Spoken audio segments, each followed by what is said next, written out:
Question advance pricing agreement के बारे में पूछ रहा है। पहला ऑप्शन कह रहा है कि ये अग्रीमेंट है एक टैक्स अथॉरिटी और टैक्स पेयर के बीच में। दूसरा ये कह रहा है कि एग्रीमेंट है दो गवर्नमेंट्स के बीच में। ये अग्रीमेंट है ताकि हम प्राइसिंग मेथडोलॉजी को पता कर सकें कि जो पेरेंट कंपनी है और उसकी सब्सिडियरी कंपनी है उसके ट्रांजैक्शन में कैसे वो प्राइसेस अप डाउन कर रहे हैं। और it helps in making a country an attractive destination for foreign investment. इस चीज़ के लिए तो अभी पता लगाते हैं एडवांस प्राइसिंग अग्रीमेंट होता क्या है।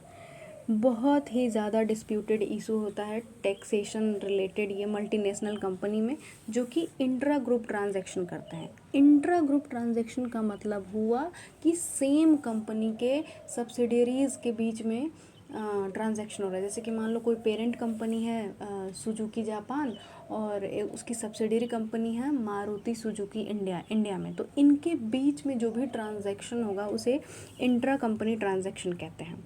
जो भी प्राइसिंग होती है गुड्स और सर्विसेज के दो रिलेटेड कंपनीज़ की, ठीक है, उसी को ट्रांसफ़र प्राइसिंग भी कहते हैं कि वो अपने बीच में जो ट्रांजैक्शन करेंगे। मान लेते हैं कि सुजुकी जापान पेरेंट कंपनी है और सब्सिडियरी कंपनी है मारुति सुजुकी इंडिया। तो ये जो सुजुकी जापान है वो कंपोनेंट्स बेचती है मारुति सुजुकी इंडिया को, तो वो ऐसे चार्जेस लगाएगी कंपोनेंट्स के लिए ताकि जो भी इंडिया में जो मारुति सुजुकी इंडिया है वो कम टैक्स पे करे इंडिया में, उसकी प्रॉफिट कम हो जाए, ताकि प्रॉफिट कम हो जाए तो वो टैक्स पेमेंट भी कम होगा। मान लेते हैं कि मारुति सुजुकी इंडिया के प्रॉफिट बहुत ज़्यादा आ रहे हैं तो उसको हायर टैक्स भी पे करना पड़ेगा गवर्नमेंट ऑफ इंडिया को। इस केस में अगर सुजुकी जापान अगर ज़्यादा प्राइस चार्ज करेगा किसी भी कंपोनेंट का जो कि वो बेच रहा है इंडिया मारुति सुजुकी इंडिया को, तो जो प्रॉफिट है मारुति सुजुकी इंडिया का वो तो कम हो जाएगा। और जब प्रॉफिट कम हो जाएगा तो टैक्स भी कम पे करेंगे गवर्नमेंट ऑफ इंडिया को। लेकिन दूसरी तरफ सुजुकी जापान का जो रेवेन्यू होगा वो बढ़ जाएगा और सुजुकी मोटर कॉरपोरेशन ग्रुप को फ़ायदा होगा, लेकिन दूसरी तरफ गवर्नमेंट ऑफ इंडिया के टैक्स रेवेन्यू को लॉस होगा। ऐसे ही मैनिपुलेशन को अवॉइड करने के लिए जो टैक्स डिपार्टमेंट होता है इंडिया का वो पहले से ही सेट कर देता है कि क्या प्राइस चार्ज वो करेंगे अलग अलग कंपोनेंट का जो भी मारुति सुजुकी इंडिया और सुजुकी जापान के बीच में खरीदे और बेचे जाएंगे, ठीक है।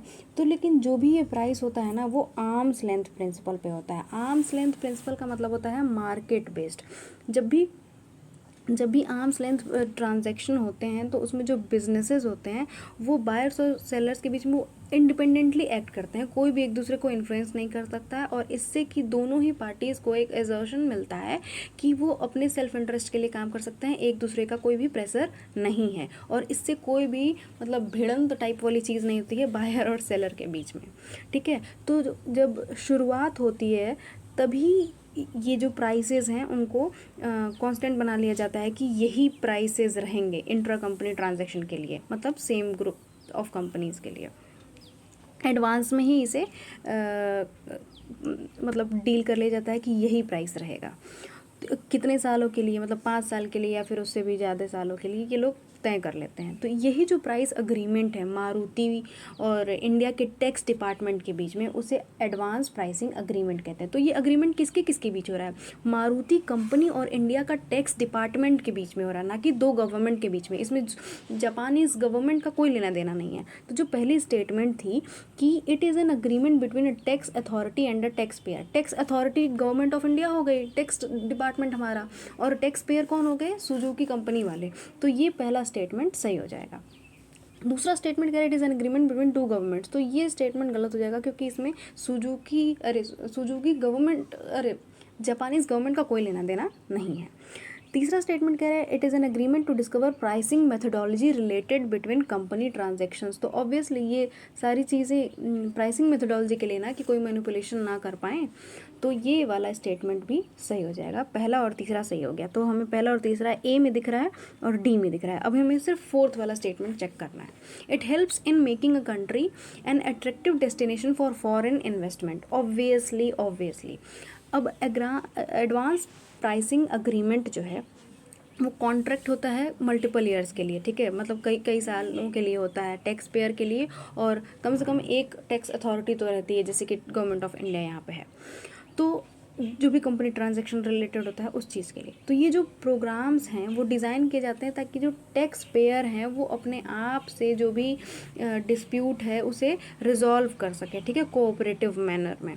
और जो भी एडवांस प्राइसिंग अग्रीमेंट होता है वो सर्टेनिटी देता है टैक्स पेयर को कि कोई भी डिस्प्यूट नहीं होगा, ठीक है। और इससे कंट्री, जो हमारी कंट्री है यहाँ पे मारुति सुजुकी इंडिया वाले भी प्रॉफिट कमा सकेंगे आराम से, और हमारे इंडिया को टैक्स भी पे करेंगे तो हमारा रेवेन्यू बढ़ेगा, तो हमारे इंडिया में फॉरेन इन्वेस्टमेंट बढ़ेंगे।